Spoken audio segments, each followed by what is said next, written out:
Ақша потогын бір-ақ күнде ашу бұл мүмкін дүние, достар. Жалпы мен жақында өзім тамаша бір құпиямен таныстым. Өзім сонымен жұмыс істедім 2-3 ай, және өзім көз жеткізгеннен кейін мен сіздермен бөліскім келіп отыр. Бүгін сіздермен жұмыс жасайтын Адияр Албай, каналыма қош келіпсіздер. Жалпы видеоны соңына дейін қарайтын болсаңыздар, біраз пайдалы ақпараттарды алатын боласыздар. Мүмкін осы ақпарат сіздің өміріңізді түбегейлі жақсы жағына өзгертіп жіберуі мүмкін. Сондықтан да міндетті түрде каналыма жазылып қойыңыздар, лайк басып, комментарийларыңызды жазып кетсеңіздер болады. Бұл жерде айтатын өте маңызды бір нәрсе бар. Бұл ақпаратты көбінесе мен ақылы консультацияға келетін адамдарға, немесе трансформациялық ойынды ойнауға келетін адамдармен бөлісіп жатам. Дегенмен де осы жолы барлық осы менің оқырмандарыма бөлісем деген шешім қабылдадым. Сондықтан да өзі өмірдің заңы бар ғой, беру алу деген сияқты. Сондықтан да сізге шын ниетімен адам бір білім берген кезде міндетті түрде қайтарымы болса өте жақсы әсер етеді ол білім. Сондықтан да бізді қарап жатқан адам көп болуы мүмкін. Сондықтан да комментарийға міндетті түрде қыздар, біліміміз берекелі болсын, жақсылығымен, оңымен берсін деп өзіңіздің бір тілегіңізді жазып кетсеңіздер болады. Сонымен қатар біз бір-бірімізге жақсы тілек айтқан кезде бұл видеода жақсы энергия жиналады, яғни біздің өмірімізде де жақсы мүмкіндіктер, жақсы нәрселер өмірімізге тартыла бастайды. Сондықтан да қыздар, аямаңыздар. Мен сіздерге өте алғыс боламын. Алғысым шексіз, және менде одан да күшті мотивация болады. Сонымен бүгінгі тақырыбымызды бастайық.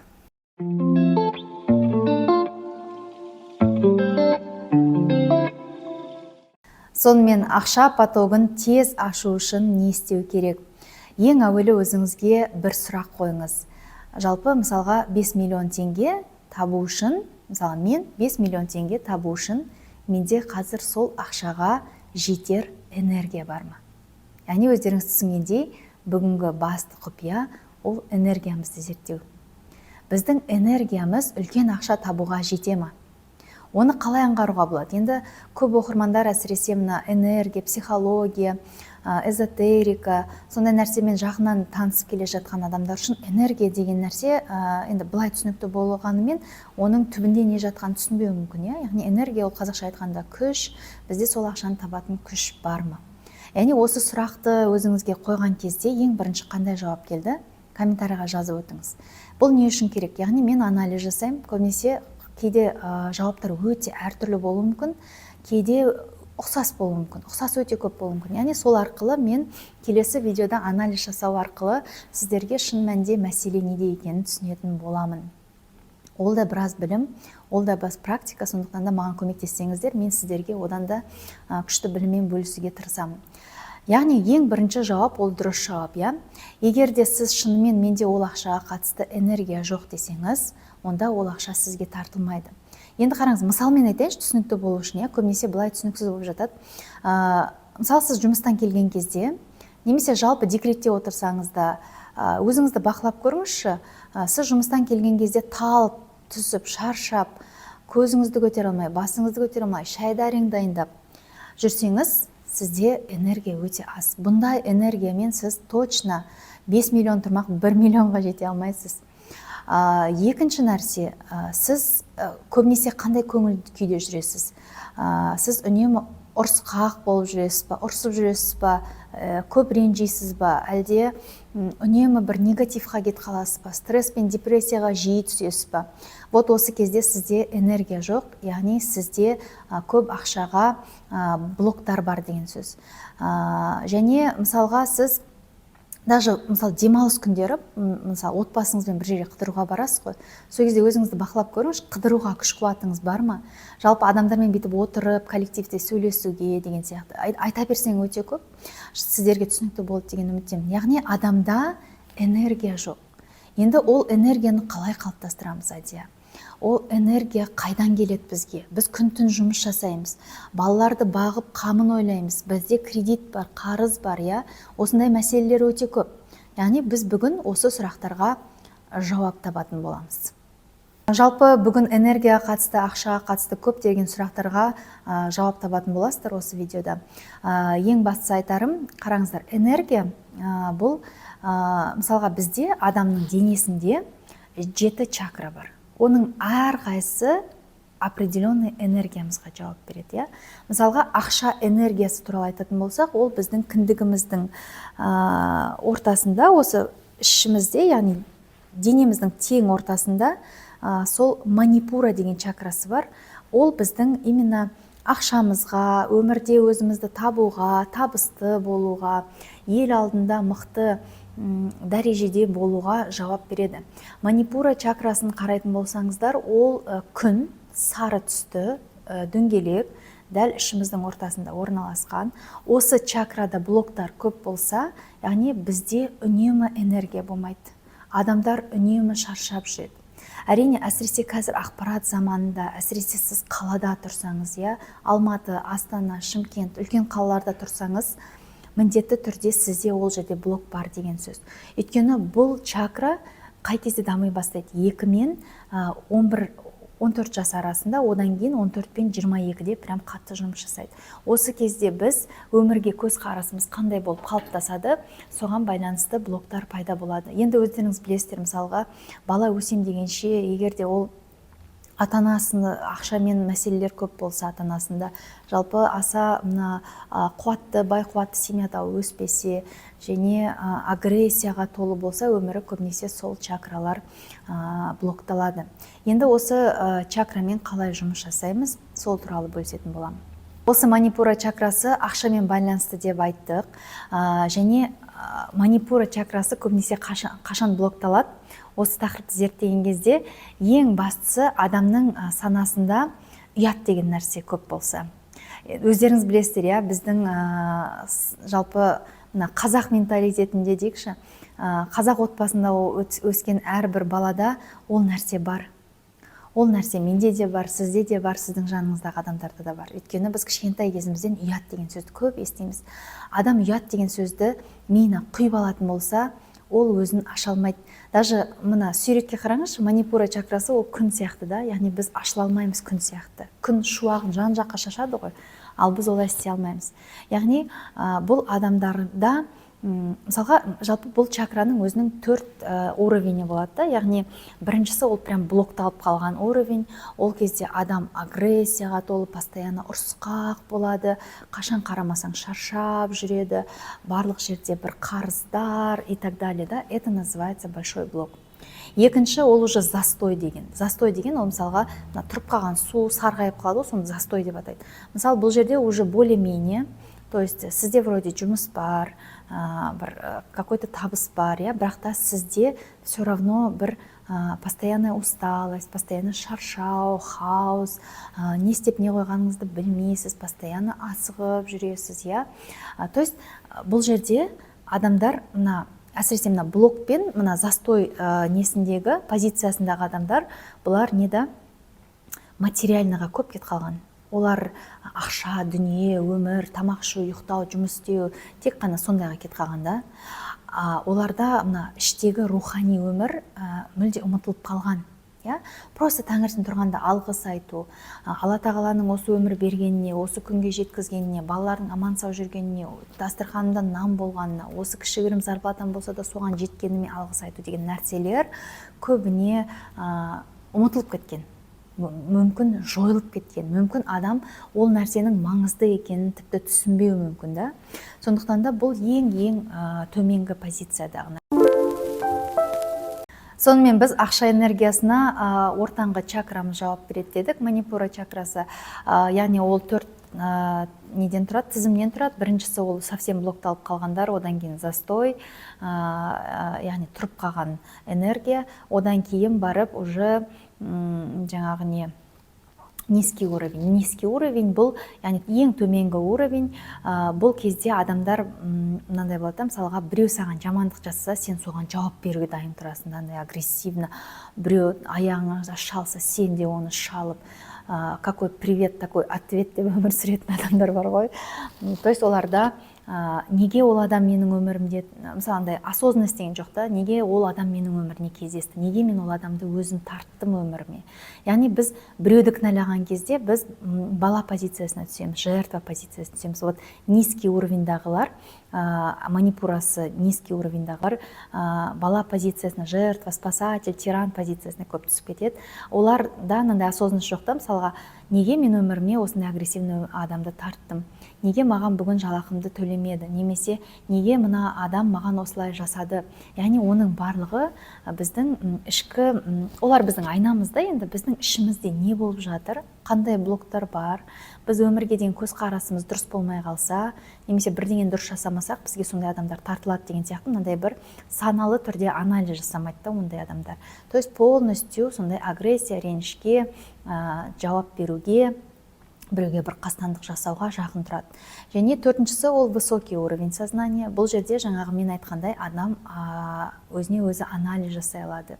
Ол кез келген сұрақтарға өзі жауап таба алады. Ол в целом мына осы сәтпен өмір сүре алады да. Ол осы сәттің өте құнды өтуі, осы күннің құнды өтуі, яғни ол болашағының мықты өтуіне фундамент жасайды да. Үй құрған кезде бастысы фундамент қой. Сенің фундаментің мықты болмаса, үй құлап кетеді. Немесе үйде трещиналар пайда болады. Сол сияқты ғой, егер біздің фундаментіміз, ішкі фундаментіміз мықты болса, біздің энергиямыз мықты болады деген сөз. Сосын неге мысалға бұл адамдар, мысалға манипурасы, энергиясы мықты адамдар, жалпы бүкіл чакрадағы энергиясы мықты дамыған адамдар көбінесе үлкен табысқа, үлкен атаққа, халықтың арасында үлкен бір сыйластыққа жақын адамдарда солай болады. Неге? Өйткені бұл адамдар мысалға даже өзінің бір жұмысын жасаған кезде олар энергиясын өте сақтайды. Мысалға неге мына астында төмендегі адамдар, мысалға қазір агрессияда, реніште жүрген адамдар, кредит, қарызға толып кеткен адамдар, ол жаман деген сөз емес. Барлығы жақсы. Просто ол кісілер энергиясын дұрыс сақтай алмайды да, одан кейін жаңа уровеньға, жақсы сатыға, үлкен табысқа шыға алмайды. Яғни оның себебі неде? Оларда ең әуелі ішкі сезімдерін жақсы біледі. Олар өздерін жақсы сезеді.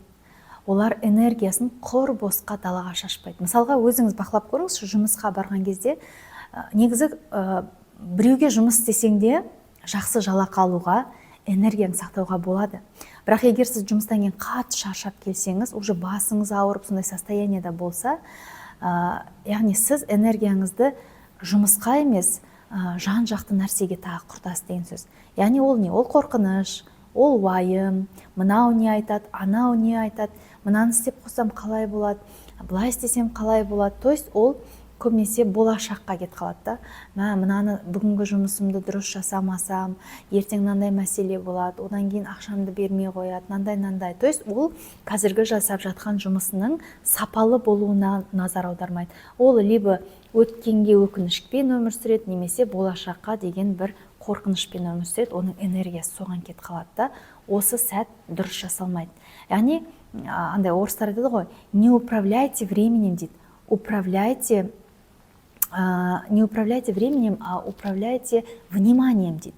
Яғни сенің көңіл күйің қазір осы сенің жұмысыңда, мысалы сен повар болсаң бір ресторанда, сен сол тамағыңды өте сапалы жасауға, дәмді жасауға ат салысатын болсаң, онда саған ақша да келеді, клиент та келеді, бастығың да жақсы бонустар береді. Немесе өзіңе өзің жұмыс істесең.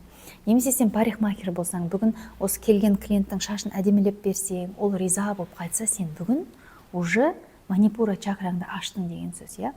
То есть манипура чакрасын біз қалай ашамыз көп жағдайларда? Міндетті түрде йогаға бару керек. Егер мен айтып жатқан нәрселердің бәрі сізге таныс болса, сізге жақын болса, сіз үнемі шаршап жүрсеңіз, үлкен ақшаға энергияңыз болмаса, ең бірінші ол міндетті түрде йога және медитацияға бару керек. Қазір йогаға мүмкіндігіңіз жоқ болса, немесе әлі дайын болмасаңыз, медитация жасаңыз.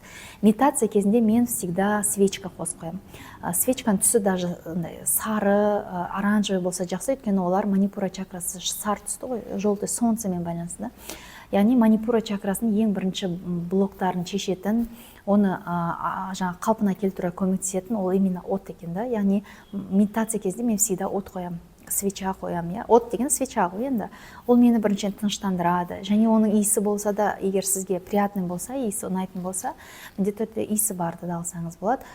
Ол сізді іштей тыныштандырады, миыңызды тыныштандырады, іштегі бастағы хаосты тыныштандырады. Жалпы медитация әсіресе қалада тұратындарға, өте пайдалы, өйткені біз іштегі бүткіл керек емес негативный программаларды, керек емес ақпараттарды, әсіресе мен вообще жаңалық қарауды не советую. Енді, конечно, білу керек не болып жатыр елде, но прям күнде түнде отырып алып, кешке отырып алып жаңалық қарамаңыздар. Біз негатив жаңалықтарды естіген кезде, қалада бір жаман нәрселер болып жатқанын естіген кезде, біз сразу барлық чакраларымызды блоктаймыз. Өйткені адамда сразу қорқыныш, үрей пайда болады и так далее. Сондықтан да көбінесе мына медитацияның бір жақсы жері, сіз медитация кезіңізде басыңыз тынышталады, жүрек қалауыңызды ести бастайсыз, сезімдеріңізді естисіз, таба алмай жүрген сұрақтарға жауаптарыңызды табасыз, сіз жалпы іштей тынышталасыз. Менде асығып жүретін әйелге көп ақша келмейді деген видеоны көп түсінбей қалған ғой. Ол жердегі басты мағына сол ғой, ішкі тыныштық. Көп қыздар асығып жүреді дегенді жаңағыдай немен шатастырып қойғанда, мына темперамент бар ғой, шустрый адамдар болады ғой, тез жүретін, тез сөйлейтін, ондаймен шатастырмаңыздар. Ол деген үнемі бір жерге кешігіп жүру, үнемі өзіңнің уақытыңды басқара алмау, үнемі бір хаосқа толы болса, вот это про это. То есть сенің ішкі состояниең тыныш болу керек, ол не про темперамент. Вот. Сондықтан да енді бүгінге айтарым осы, біраз нәрселерді айттым деген үміттемін, қазір тағы бір тексеріп жіберейін. Жалпы енді қорытындылап жіберейік, ең бастысы ол бізді үлкен табысқа шығаратын энергия. Ақша және энергия деген ол бірдей нәрседе, ол жаңағыдай синоним десек болады. Сондықтан да егер сіз энергияңызды дұрыс қолдансаңыз, бүткіл күшіңізді өзіңізге, өзіңіздің дамуыңызға, фокус внимание только на вас и на вашей работе болса, онда сол кезде сізде үлкен табысқа жете бастайсыз. Тіпті ол бар ғой, бірақ күнде орындауға болады. Неге мен тақырыпты солай қойдым? Өйткені менің өмірімде де сондай болды. Бір кездері жаңағыдай осы декабрьдің алды, жаңа жыл алды, прям консультацияға адам көп болып кетті да. Және андай прям жұмысқа кірісіп кеттім ғой, андай до такой үйге талып келетін да, шаршап. Ешкіммен сөйлесуге шамам жоқ. Содан кейін мен медитацияны, йога деген нәрселерді өміріме көп кіргізе бастадым. Сосын осы чакраларды терең зерттей бастадым. Сонда түсінгенім, мен мысалға жұмыста да определенный уақытта өзіме уақыт арнап, тынышталып, бір медитациялық немесе релакс музыка тыңдап, өзіме ішіме сұрақтар қойып, миым тыныштандырған кезде көбінесе маған табыс келе бастайтынын түсіндім да. Және шын мәнінде артық нәрселерді алып тастадым. Мен даже список жасадым, қай нәрсе менің энергиямды алады, не нәрсе ұнамайды. Мысалға, кейде тамақ істеу ұнамайды да елдерге, көп әйелдерге. Егер мүмкіндік жоқ болып жатса, пока дайын тамақ алу немесе адам алу, жалдау деген сияқты, соны пісіретін. Просто хотя бы андасында оңай тамақ жасауды үйреніңіз. Жеңіл, дайын пельмень, тауық тез піседі картошкамен мысалға духовкаде. Сондай бір оңай чечевичный суп деген сияқты нәрселерді өміріңізге кіргізіңіздер. Сол кезде шын мәнінде кішкене энергияңыз жақсырақ бола бастайды. Содан кейін, егер қазір мүмкіндік болмай жатса, мысалға үй жинайтын адам жалдау, тамақ пісіретін, немесе сізге көмектесетін, или жаңағыдай ақшаңыз әлі көп болмай жатса, бұл жердегі ең маңызды нәрсе осы бар жағдайыңызға рахмет айтып, сол тамағыңызды просто пісіріп, сондай мықты батасын беріп, балаларға беріп, сол тамақты күйеуіңіз ішіп, сол бата оларға жұмыс істей бастаған кезде, вот сол кезде сізде көп өзгерістер бола бастайды өміріңізде. Ол былай ғой, мысалға, адамдар өзінің бақытын тек қана ақшамен теңестіріп қойғанда, ақша болса ғана мен бақытты бола аламын, мен ане хабар аламын, мынаны ала аламын, үйтем, бүйтем, сөйтем деген сияқты. Бірақ ойлаңызшы, қазірдің өзінде сізде уже өміріңіз жаман емес, мысалға сізде денсаулық бар, бүгінгі күніңіз бар, осы видеоны қарап жатқан көзіңіз бар, естіп жатқан құлағыңыз бар, жүріп жатқан аяғыңыз бар, ішіп жатқан суыңыз бар. Осындай қарапайым нәрселерді біз байқаған кезде өмірімізден ақша деген нәрсені бірінші орынға қоймай, ең әуелі біздің ішкі состояниемізді бірінші орынға қойсақ, яғни шаршап тұрсақ демалу, жұмысымыз ұнамаса оны ауыстыру, және жаңағыдай ұнаған нәрсені жасау, сізге эмоция алып келетін нәрсені жасаған кезде көбінесе ақша тартыла бастайды. Яғни біз бірінші орынға еш уақытта ақшаны қоймауымыз керек. Ақша көп болсын десеңіздер, онда ақша тез келсін десеңіздер, онда өміріңізден ақша деген сөзді, оны табу, тез табу деген нәрсені алып тастау керек, иә. Сол кезде жақсы мүмкіндіктер ашыла бастайды. Бұл өте бір терең тақырып, сіздерге түсінікті болды деген үміттемін. Түсінікті болмаса, консультацияға келіңіздер, міндетті түрде сіздермен жұмыс жасаймыз, блогтарыңызбен жұмыс жасаймыз. Жалпы кез келген запроспен жұмыс жасай беремін. Отбасы болсын, жолдасыңызбен мәселелер болса, балаларыңызды түсіне алмай жүрсеңіз, иә, тағысын айта берсең өте көп. WhatsApp номер осында, міндетті түрде хабарласыңыздар, келіңіздер. Сіздер үшін есік әрдайым ашық. Ал осы видеоны соңына дейін қарағандарға мен бүгін сыйлық жасағым келіп отыр. Себебі сіз соңына дейін қарасаңыз, яғни сізде шынымен өзгеруге, жақсы жаққа өзгеруге ниет бар деген сөз. Сыйлық менің консультацияма 50% жеңілдік. Онлайн консультацияға да, офлайн консультацияға да бағасы жайлы WhatsApp номерден біле аласыздар. Прайс-листі, сонымен қатар Таплинк сайтынан да қарасаңыздар болады. Барлық ақпарат сол жерде бар. Инстаграмда, биода жазылған. Көріскенше күн жақсы достар.